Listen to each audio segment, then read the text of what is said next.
Okay, I want to talk to you about the topic of chemical change. This is the last chemistry topic in the curriculum, and it's quite easy. It's based on reduction and oxidation reactions, which we've looked at in grade 11. So sometimes in this topic you're going to need that table of standard electrode potentials. You know, that long list of reactions with voltage on the right that are at the back of your chemistry exams. It's the last data sheet in your chemistry exams. So if you don't have one of those, you might need one later in some of these slides, so you should probably go off and get it, pause the video and go and collect it. So if you've collected it, you can see here I have a picture of people trying to use a lemon to light up a light bulb. It's a diode light bulb, and succeeding. And if you look closely, you can see that these electrodes have got two different metals. So we've got a copper electrode and a zinc electrode, and the lemon is providing an electrolyte, and we are getting a flow of electrons which makes electricity, which lights up this LED. So basically that's what this topic is about, using reactions that transfer electrons to make electricity, or using electricity to make substances transfer electrons. So it is called electrochemistry, and it's the conversion between chemical energy and electrical energy. So half the topic looks at when chemicals make electricity, and the other half is when electricity makes chemicals. And I like to think of it as, who wants to be an ion? All the chemicals are playing a game of who wants to be an ion the most, and the person that wants to be an ion the most takes or gives somebody else their electrons and goes, nah, nah, nah, nah, nah, I'm an ion now. But you shouldn't write that in an exam. Electrochemistry is the conversion between chemical and electrical energy. So we have to look at oxidation and reduction, which we've looked at before. The two types of electrochemical cells, which are electrolysis and a galvanic cell. The standard hydrogen electrode, which is used in the electrochemical cells. How to figure out if you have a galvanic cell. Now, a galvanic cell is a cell that makes electricity. How to figure out its cell potential, or its EMF. So we're putting the electrons to use and making electricity. We need to predict if the cell is going to occur or not. And how does the equilibrium, this is an equilibrium reaction, so what affects the equilibrium of the equilibrium reaction, and how much current and EMF are we getting out of these cells. Now remember, these galvanic cells are tremendously important, because basically a galvanic cell is what is in every single battery you buy to power your battery operated appliances, and it's also basically like what's in a cell phone battery. That is a lithium ion battery, and it's a galvanic cell, and it's using lithium ions to produce the current that powers your phone. So it's an important topic. It's not hard, but we should pay attention. Okay, so the first thing you need to know in electrochemistry is what exactly is an ion, and I hope you are in grade 12 because you know what is an ion. An ion is a charged particle made from an atom by the loss or gain of electrons. So for instance, here is an iron 3 ion, and here is a chloride ion. So we have positively charged ions, and these are cations. They are positively charged. Cations are positively charged, and in this topic we want to remember cations are attracted to the cathode. Okay, so always in this topic you need to remember Oilrig Redcat. Okay, so oxidation is loss, reduction is gain. So this is one of the only places where you reduce and you gain things. So chemistry is wonderful. So in this, oxidation is loss. It is loss of electrons, and reduction is gain of electrons. So I just always remember Oilrig, and then I go Oilrig Redcat, because in this topic they like to ask you at which electrode is reduction occurring, and then I remember my Redcat and I say reduction occurs at the cathode. So my mnemonic, the way to remember this for this topic, is Oilrig Redcat. Oxidation is loss, reduction is gain, reduction occurs at the cathode. Okay, so let's look at redox reactions. You can't get a reduction reaction without an oxidation reaction. So they transfer electrons, and the reduction reaction and the oxidation reaction occur simultaneously. And if you remember in grade 11, we have to figure out who's losing and gaining electrons. So we use oxidation numbers for all of the things taking part in the reaction. So what is the definition of an oxidation number? The oxidation number of an element is the number attributed to each element in a compound to monitor the movement of electrons in the reaction. So that's quite a mouthful, and there's quite a list of long rules, if you might recall from last year. So you don't actually need these rules that much this year, and you can just use that list of electrode potentials to find most things, the electrode potentials from the data sheet. But these are the short revision of this. If it's an element, its oxidation number is 0. Hydrogen is usually +1, except sometimes, rarely, in weird substances it can be -1, but as a rule of thumb it's nearly always +1. Okay, oxygen is always -2 unless it's in a peroxide, which also doesn't happen. So oxygen is usually -2.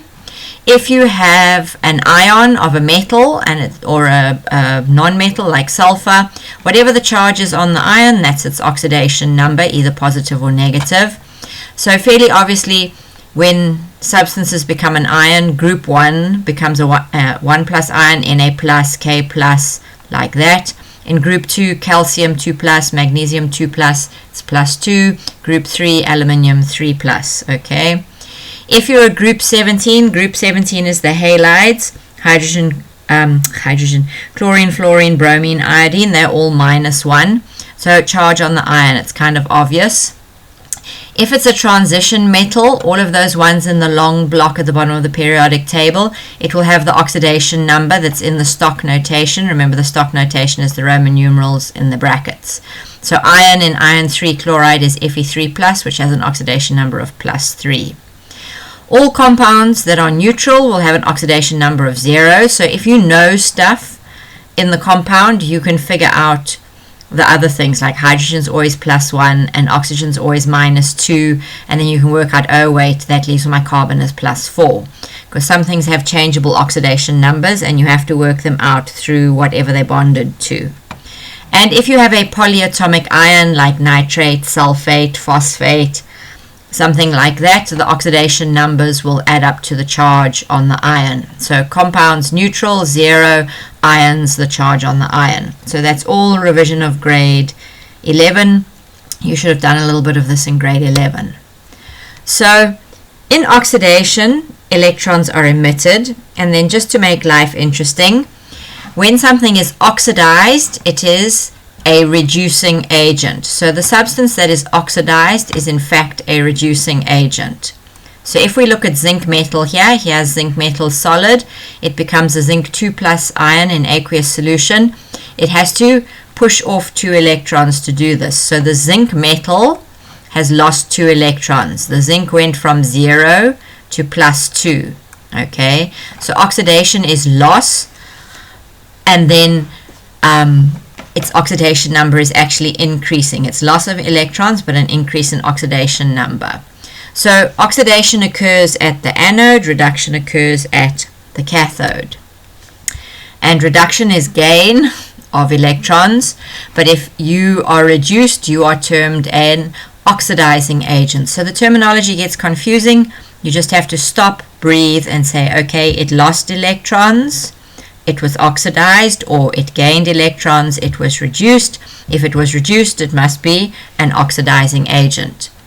So for instance, if we look at chlorine gas, he has a nice covalent compound sharing electrons.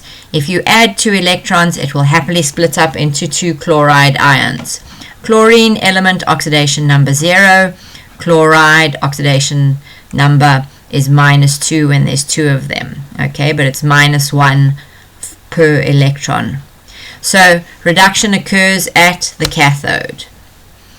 So if you look at any given chemical reaction and you write down all of the oxidation numbers of every single atom or ion or whatever in the reaction, all in the reactants, all in the products, and the oxidation number changes, you will have a redox reaction. If the oxidation number increases, the substance is oxidized. If it decreases, it's reduced. So an increase in oxidation numbers indicates a reducing agent, and a decrease in oxidation numbers, remember, is an oxidizing agent. Now this is a lot to remember, all four of these things. So usually I just pick one fact and use logic to get the rest. So I go, oxidation is loss. If you are oxidized, you are a reducing agent. And then I let everything else sort it out from there. Like I will have a look at reaction and go, was this substance oxidized? And then if it's no, it's reduced, I'll go, okay. If it's reduced, now it's an oxidizing agent. So I always have to stop and think in this topic. Let's just see what we're talking about here. And this is like a typical grade 11 question. We don't get these questions in grade 12, but you must be sort of aware of what's going on here. Identify the reducing and oxidizing agents in the following reaction. 5 sulfur dioxide, but plus 2 permanganate ions goes to 2 Mn2 plus manganese ions and 5 sulfate ions. So if we look at the SO2, the oxygen is minus 2, but there's 2 of them, okay? But each oxygen is itself minus 2, which means the sulfur is plus 4. If we look at the MnO4 minus, all the oxygens will come out to negative 8 because they're minus 2 each oxygen, and there are 4 of them. So 2 times 4 is 8. So it is 8 negative oxygen. The oxidation number for the oxygen works out to a total of negative 8. And then the final charge is minus 1, so we have to add 7. So the manganese in here is plus 7. On the other side, it's obvious it's Mn2 plus, so its number is 2. And if we look at the sulfate ion, we've got negative 8 from the 4 oxygens, but it's minus 2, so the sulfur must be plus 6. So the sulfur atom went from plus 4 to plus 6. Its oxidation number increased, so it was oxidized. This one went from plus 7 to plus 2. Its oxidation number reduced, so it was reduced. And then if you were oxidized, you are now the reducing agent. So sulfur dioxide is the reducing agent, and the permanganate ion is the oxidizing agent. Here's another example, hydrochloric acid and iron. This is like when you drop iron and hydrochloric acid and gas bubbles off. Like if you wanted to produce hydrogen for a chemical test or something, you can do this. So hydrochloric acid, hydrogen plus 1, chlorine minus 1, iron metal is 0. Now in iron chloride, this is FeCl2, so this must be Fe2 plus. The chlorine has got 1 each, but there's 2 of them, so it's minus 2. And the hydrogen goes to nothing. So hydrogen, proton here, it's a proton going to an element, so it goes from plus 1 to 0, it's reduced. The ion goes from 0 to plus 2. It is oxidized. So the oxidizing agent is the hydrochloric acid. The reducing agent is the iron. So iron is the reducing agent because it is itself oxidized. And then if we want to, we can write these as half reactions. And these half reactions are what you see on your table of standard electrode potentials. So here is iron going to iron 2 plus 2 electrons. And if you look on the table of standard electrode potentials, there will be a value for this, an EO or E theta value in volts. And then 2 hydrogen plus 2 electrons goes to hydrogen gas, and that should be somewhere in the middle of that table, and I think that is 0. Okay, I'm going to stop here for now, and then, because this was all revision, and go on to what we want to look at in the next topic.